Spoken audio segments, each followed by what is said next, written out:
ఇక్కడ అగ్రవర్ణ పార్టీల దగ్గర బతుకుతున్నటువంటి ఎవడు నూకలు చల్లుతా ఉంటే నీళ్లు పోస్తూ ఉంటే నేను అది కాదు బిడ్డ మన సొంత లీడర్ని తీసుకొస్తా ఉన్న చూడు ఇది మా పోరాటం.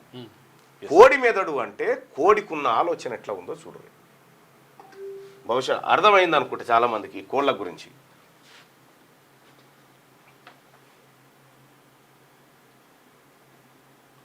అర్థమైందా బైసాబ్ నేను చెప్పింది? మీరు గమనించరు, ఊర్లలో కోళ్ళని గమనించురి, ఇదే చేయకపోతే అడుగురి.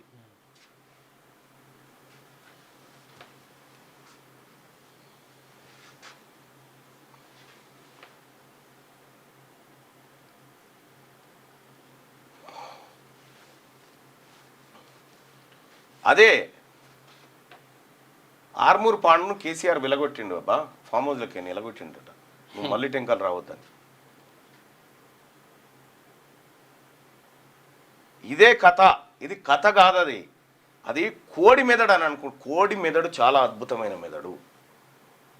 ఈ ప్రపంచంలో ఎక్కువ మర్డర్లు కోళ్ల మీదనే జరుగుతూ ఉంటాయి ప్రతిరోజు. అందుకోసమే పల్లెర్ల దగ్గర ఎక్కడైనా ఇదే ఉంటుంది. మీరు ఒక్కసారి ఆలోచన చేయండి, ఒక్కసారి ఆ రోజుకు పోయి చూడండి కోళ్ళు ఏం చేస్తుంటే మీరు చువా నిలబడతా ఉంటారు చూడరు. మీరు అక్కడ పోయి ఆలోచన చేయండి. సేమ్ బీసీ ఉద్యమంలో కూడా నేను కోడినే ఆదర్శంగా తీసుకొని చేస్తా ఉన్నా. మన పిల్లలకి మన ప్రజలకు శత్రువు ఎవడో చూపిస్తా ఉన్నా. ఇగో వీడు మన శత్రువు, వీడు మన కొంపలు ముంచిండు, వీడు మన ఆస్తులు కొల్లగొట్టిండు, వీడు మన భూములు కొల్లగొట్టిండు, వీనికి మనకు మధ్యలో గీత ఉండాలి, వాడు అక్కడ మనం ఇక్కడ ఉండాలి అని గదే నేర్పిస్తున్నాను నేను కూడా.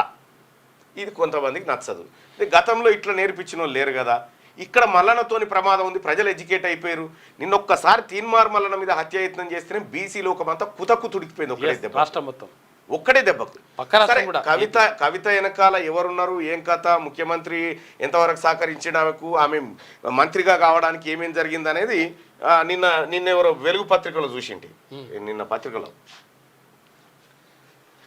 ఇక జరిగింది గది బాయ్ సాబ్. దాన్ని కూడా ఖచ్చితంగా చూస్తున్నాం ఏం చేద్దామని.